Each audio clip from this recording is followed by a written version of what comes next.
G'day guys, hope you're hanging in there at the start of this new week.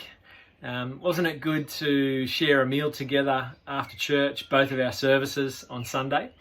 Got to have burgers together and time to hang out. It was such a good thing. Big shout out to the meal food team that pulled that off, and especially those smoked burgers. I think Pierre pulled that off in his smoker. It was a good time, wasn't it? I've got two things I want to share with you. One, a giving update for Anchor, and number two, just a little bit more detail about summer days coming up. The giving update that I shared in church on Sunday, if you missed it, here it is. It's important that as many as possible understand how we're going. We do this a couple of times a year where we look at how the giving's going according to a target and according to running costs. So I'll put the image up on the screen for you just now. There's how our giving has gone from January through to August. And you can see that dotted line in the middle there, the giving target, 17.5 a month. That's the target we set for this year. That's actually a 20% increase on what we did last year. So we kind of thought that would be something good to shoot for this year. And as you can see, some of the months have been below, some have been above. We're coming pretty close to, averaging on that target, which is encouraging news. And so I want to say, those of you who are giving regularly, well done. It's helping, it's making a difference. That's what we're shooting for this year, and we're getting close to being able to do it. Please keep that up.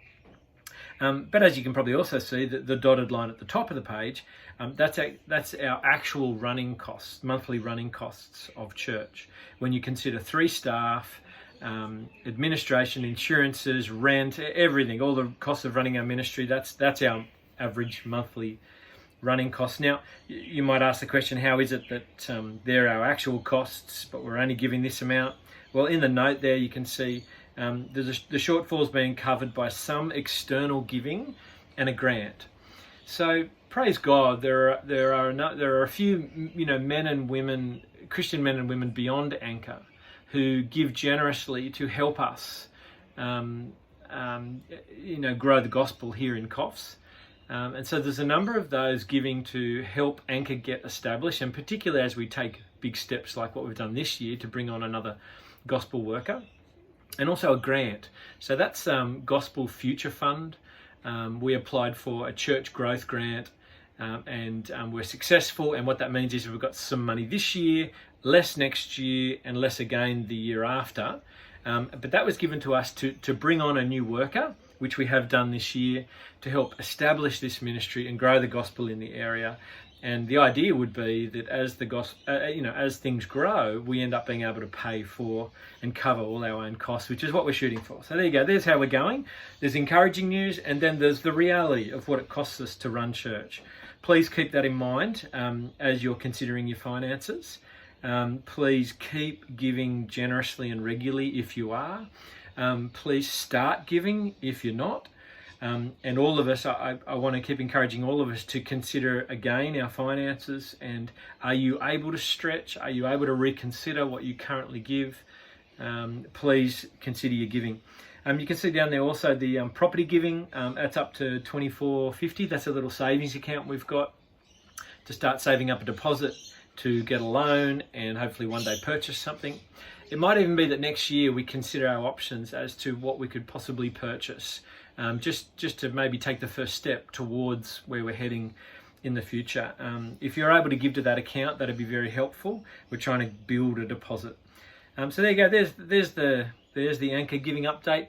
But I also want to say to you this. We looked last week at the concept of idols. Money can be an idol for us so easily. Worship God with the money that He has entrusted to you. Don't get caught up in simply building wealth for yourself and aiming to ultimately find security in that. Jesus would call you to give generously and give to gospel work. And that's why we planted Anchor. That's what the whole purpose of what we're doing here is we're trying to love God and love others and share the gospel so we can grow more disciples for Him. So be encouraged to continue giving if you are, and if you haven't started, now would be a great time. So there you go, there's a giving update. I hope that's helpful. The other thing I want to mention is summer days.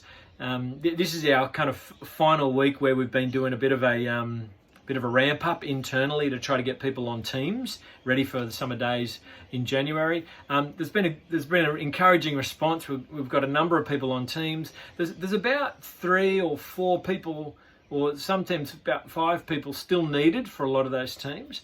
And there's a new team we've created called, what are we calling it? Sally mentioned it. It's the Working Bee team, where we go out to the farm at Sally's farm, where the kids team are going to be staying, and we clean things up and fix things up for them while they're there. So in this email, there will be a link to the how you can indicate, if you haven't yet done that, what team you can serve on. Keen to get organised early and just come into this season strong. Looking forward to how we can be reaching out and connecting with more families in the Coffs community during January. There you go. Hope that's helpful. Love you guys. Hope you're doing well. If you are heading off over the school holidays, travel safe. If you're not, be in church and keep going strong. How good has it been to be in Exodus? Wow. Worship God. I think it's been the big thing that keeps coming up. The call to worship Him, the way we've been saved to worship Him. There you go. Hope that's helpful. Good on you. Catch you soon.